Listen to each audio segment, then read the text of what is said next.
हिंद मनाए दिवाली, गुरु परब और ईद, कितनी खुशियां दे गए हमको भारत के शहीद। जी हां, अगर भारत के शहीदों ने कुर्बानियां नहीं दी होती तो शायद दुनिया में आज हमारा नाम सबसे बड़े लोकतंत्र की तरह नहीं लिया जा रहा होता। जी हां, नायक में आज हम आपके लिए लेकर आए हैं ऐसे ही कुछ रणबांकुरों की कहानियां जिनके नाम से शायद हम और आप उतने परिचित नहीं हो जितने भगत सिंह और चंद्रशेखर आजाद के नामों से। नमस्कार, अभिनंदन, आदाब। मैं हूं संजीव श्रीवास्तव और आप सुन रहे हैं हमारी खास पेशकश नायक, सिर्फ 92.7 बिग एफएम पर। नायक आज आजादी की सालगिरह है, 15 अगस्त है, स्वाधीनता दिवस है। इस पावन अवसर पर मेरी तरफ से, 92.7 बिग एफएम की तरफ से और हमारे सभी साथियों की तरफ से आपको ढेरों ढेरों शुभकामनाएं। आज मैं आपको रूबरू कराऊंगा उन कम जाने पहचाने नामों से जिनकी कुर्बानियां भारत की धरती पर आजादी का फूल बनकर महकी। बटुकेश्वर दत्त, भगवती चरण वोरा, जतेंद्रनाथ मुखर्जी, शहीद करतार सिंह, उधम सिंह, दुर्गा भाभी और कई रणबांकुरों की कहानियों से भरा होगा हमारा आज का नायक। बने रहिए हमारे साथ और स्वतंत्रता दिवस की संध्या पर सुनते रहिए 92.7 बिग एफएम की ये खास पेशकश। नमस्कार, अभिनंदन, आदाब, स्वागत है आपका हमारी खास पेशकश नायक में। मैं हूं संजीव श्रीवास्तव। 92.7 आज नायक में स्वतंत्रता दिवस की संध्या पर एक खास पेशकश जिसमें हम याद कर रहे हैं उन कम जाने पहचाने नामों को जिनकी देश के लिए कुर्बानियां और बलिदान तो किसी के भी मुकाबले कम नहीं थे, लेकिन उनकी कहानियां अफसोस हम भुला चुके हैं।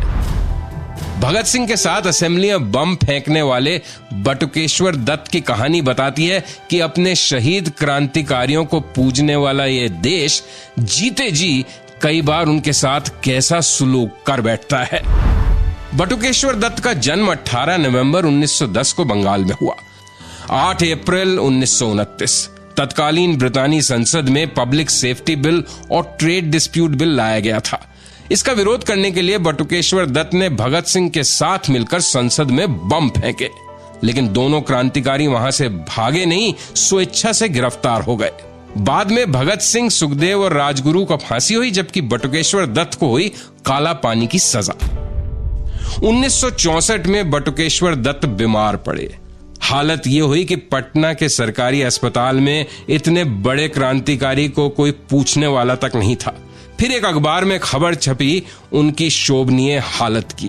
तब जाकर दिल्ली में सरकार की आंख खुली। 22 नवंबर 1964 को उन्हें दिल्ली लाया गया। उन्होंने कहा, कभी मैंने सोचा नहीं था कि जिस दिल्ली में मैंने अंग्रेज हुकूमत के खिलाफ बम फोड़ा था, वहां मैं एक अपाहिज की तरह स्ट्रेचर पर लाया जाऊंगा। 20 जुलाई 1965 की रात उनका देहांत हो गया। तो ये थी कहानी बटुकेश्वर दत्त की, जो देश के लिए क्या कुछ न कर गुजरे। आगे सुनाऊंगा आपको उस क्रांतिकारी की कहानी जिसकी अंत्येष्टि भी ना हो सकी। कहीं जाइएगा नहीं, बने रहिए हमारे साथ और सुनते रहिए नायक। नमस्कार, अभिनंदन, आदाब, स्वागत है आपका हमारी खास पेशकश नायक में। मैं हूं संजीव श्रीवास्तव और आप सुन रहे हैं 92.7 बिग एफएम पर आजादी की सालगिरह की संध्या पर हमारी ये खास पेशकश, जिसमें याद कर रहे हैं हम कुछ कम जाने पहचाने क्रांतिकारियों को।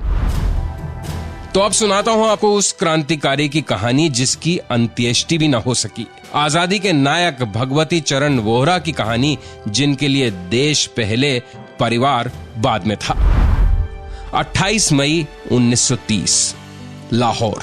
उस दिन विश्वनाथ, भगवती चरण वोहरा और सुखदेव राज नाम के 3 क्रांतिकारी रावी तट पर नाव से उतरे। रात के अंधेरे में वहां पर बम की टेस्टिंग करने के लिए आए थे। तभी एक क्रांतिकारी बम देखकर चिल्लाया कि इसकी पिन ढीली हो गई है, इसे जल्दी फेंको, कभी भी फट सकता है। अगले ही क्षण जब उन्होंने बम फेंकना चाहा, पिन निकालकर बम उनके हाथ में ही फट गया। बाद में जब यह खबर मिली तो चंद्रशेखर आजाद, यशपाल और भी कई क्रांतिकारी वहां पहुंचे, लेकिन समय इतना भी नहीं था कि अच्छी तरह दाह संस्कार हो पाए। शव को वहीं रावी तट पर पत्थरों के नीचे दबाकर क्रांतिकारियों को लौटना पड़ा। भगवती चरण बोहरा की पत्नी दुर्गा भाभी उस समय चर्चा में आई थीं जब नौजवान सभा ने 16 नवंबर 1926 के दिन अमर शहीद करतार सिंह सराबा की शहादत की 11वीं वर्षगांठ मनाने का निश्चय किया था।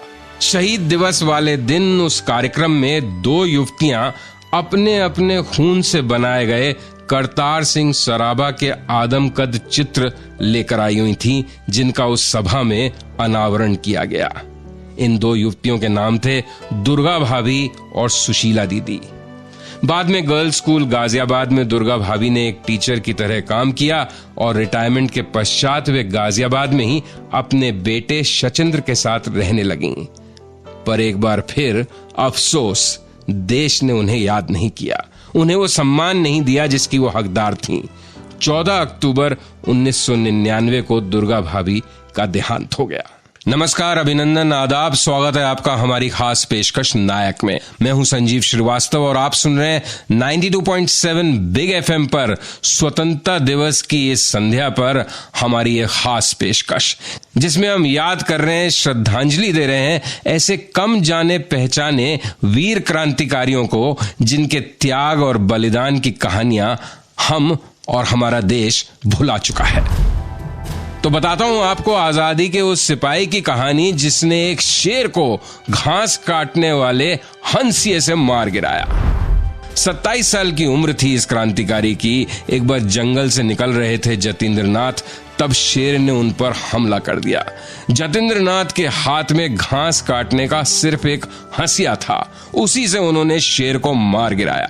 इसके बाद जतेंद्र नाथ का नाम बाघा जतिन के नाम से मशहूर हो गया। ये वो दौर था जब क्रांति जारी रखने के लिए, हथियार इत्यादि जुटाने के लिए क्रांतिकारियों को डाका तक डालना पड़ता था सरकारी खजाने पर। ऐसी कई डकैतियों में जतेंद्र नाथ शामिल रहे थे। ब्रिटिश सरकार को इसके बारे में मालूम पड़ चुका था कि बलिया घाट और गार्डन रीच जैसी बड़ी कुख्यात डकैतियों में जतेंद्र नाथ का ही हाथ है। 1 सितंबर 1915 पुलिस ने जतेंद्र नाथ का गुप्त अड्डा काली पोक्ष ढूंढ निकाला। जतेंद्र नाथ अपने साथियों के साथ वे जगह छोड़ने ही वाले थे कि राज महंती नामक एक अफसर ने गांव वालों की मदद से उन्हें पकड़ने की कोशिश की। बढ़ती भीड़ को तितर बितर करने के लिए जतेंद्र नाथ ने गोली चला दी। राज महंती वहीं ढेर हो गए। यतीश नामक जतेंद्र नाथ का एक क्रांतिकारी सहयोगी बहुत बीमार था और जतेंद्र नाथ ने फैसला किया कि वो उसे अकेला छोड़कर कहीं नहीं जाएंगे। दोनों तरफ से गोलियां चलनी शुरू हो गईं। जतेंद्र नाथ मुखर्जी गिरफ्तार तो हो गए, लेकिन उन्हें कई गोलियां लग चुकी थीं। अगले ही दिन भारत की आजादी के इस महान सिपाही ने अस्पताल में सदा के लिए आंखें बंद कर लीं। नमस्कार, अभिनंदन, आदाब, स्वागत है आपका हमारी खास पेशकश नायक में। मैं हूं संजीव श्रीवास्तव और आप सुन रहे हैं 92.7 बिग एफएम पर स्वतंत्रता दिवस की संध्या पर हमारी यह खास पेशकश, जिसमें हम ऐसे कम जाने पहचाने क्रांतिकारियों को श्रद्धांजलि दे रहे हैं जिनकी कहानियां देश भुला चुका है। तो वो कौन सा शहीद था जिसने सिर्फ 19 साल की उम्र में ही चूम लिया फांसी का फंदा? करतार सिंह सराभा एक ऐसे ही क्रांतिकारी का नाम है। उनका जन्म 24 मई 1896 को लुधियाना के पास सराभा गांव में हुआ था। उच्च शिक्षा के लिए करतार सिंह अमेरिका गए। ये वो दौर था जब प्रथम विश्व युद्ध चल रहा था। 4000 भारतीय विदेश से देश वापस लौटने को तैयार हो गए। सबने अपना सामान बेच दिया, उसके स्थान पर गोला बारूद खरीद लिया और जहाज में बैठ देश की तरफ रवाना हुए। लेकिन किसी की मुखबरी के कारण पुलिस ने छापा मारा, सब गिरफ्तार हो गए। करतार सिंह लेकिन भाग निकलने में कामयाब हुए। बाद में वो पंजाब पहुंचे और वहां जाकर विद्रोह की तैयारियां करने लगे। मशहूर क्रांतिकारी रास बिहारी बोस ने लाहौर के खराब खतरनाक होते माहौल को देखते हुए करतार सिंह से कहा कि वो लाहौर छोड़ काबुल चले जाएं। सलाह मान ली करतार सिंह जी ने, लेकिन जब लाहौर से निकले तो थोड़ी देर बाद वजीराबाद के पास पहुंचते पहुंचते उन्हें महसूस हुआ कि कब तक भागेंगे, कहां तक भागेंगे। उन्होंने स्वयं को पुलिस के हवाले कर दिया।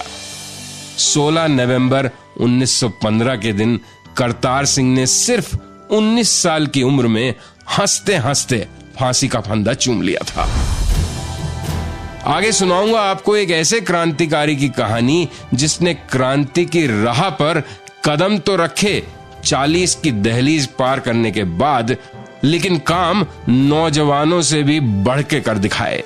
कहीं जाइएगा नहीं, आप बने रहिए हमारे साथ और सुनते रहिए स्वतंत्रता दिवस की संध्या पर 92.7 बिग एफएम की एक खास पेशकश। मैं हूं संजीव श्रीवास्तव। नमस्कार, अभिनंदन, आदाब, स्वागत है आपका हमारी खास पेशकश नायक में। मैं हूं संजीव श्रीवास्तव और आप सुन रहे हैं 92.7 बिग एफएम पर स्वतंत्रता दिवस की संध्या पर हमारी एक खास पेशकश, जिसमें याद कर रहे हैं, हम श्रद्धांजलि दे रहे हैं ऐसे क्रांतिकारियों को जिनके नाम और काम से आज देश जैसे अपरिचित हो चुका है। बाबा सोहन सिंह भकना का जन्म 1870 में अमृतसर में हुआ था। रोजगार की तलाश में 40 साल की उम्र में वो पहुंचे अमेरिका। वहां एक मिल में उनको काम भी मिल गया, जहां 200 अन्य पंजाबी भी काम करते थे। यहीं सोहन सिंह भकना ने फैसला किया कि देश की आजादी के लिए काम करेंगे। बाबा सोहन सिंह ने क्रांतिकारियों को संगठित करने तथा अस्त्र शस्त्र एकत्र कर भारत भेजने की योजना को आगे बढ़ाना अब शुरू किया, लेकिन हमेशा की तरह मुखबिरों और कुछ देशद्रोहियों द्वारा भेद खोलने की वजह से ये योजना धरी की धरी रह गई। बाबा सोहन सिंह भकना एक अन्य जहाज से अब कलकत्ता पहुंचे।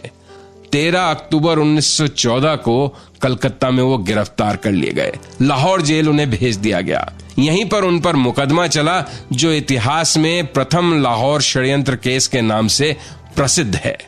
बाबा सोहन सिंह को आजीवन कारावास की सजा सुनाई गई और उन्हें अंडमान जेल भेज दिया गया। 16 साल जेल में बिताने पर भी अंग्रेज सरकार का इरादा उन्हें छोड़ने का नहीं था। तब बाबा ने जेल में ही आमरण अनशन शुरू कर दिया। इससे उनका स्वास्थ्य बिगड़ने लगा और अंततः अंग्रेजी हुकूमत को उन्हें रिहा करना पड़ा। 20 दिसंबर 1968 को बाबा सोहन सिंह भकना का निधन हो गया। नमस्कार, अभिनंदन, आदाब, स्वागत है हमारी खास पेशकश नायक में। मैं हूं संजीव श्रीवास्तव और आप सुन रहे हैं 92.7 बिग एफएम पर हमारी एक खास पेशकश स्वतंत्रता दिवस की संध्या पर, जिसमें हम याद कर रहे हैं, स्मरण कर रहे हैं उन महान क्रांतिकारियों को जिनका योगदान, त्याग और बलिदान आज देश भुला बैठा है। तो अब बताता हूं आपको उस क्रांतिकारी की कहानी जिसने जैसे शेर की मांद में घुसकर किया शेर का शिकार। अंग्रेजों के देश में घुसकर सिखाया अंग्रेजों को सबक। 13 अप्रैल 1919 जलियांवाला बाग में एक विशाल सभा का आयोजन हो रहा था। एक छोटा सा बच्चा उधम सिंह भी उस जनसभा का हिस्सा था। तभी अंग्रेज जनरल डायर ने अंधाधुंध गोलियां चलाने का आदेश दिया। हजारों निहत्थे लोग उस नरसंहार में मारे गए।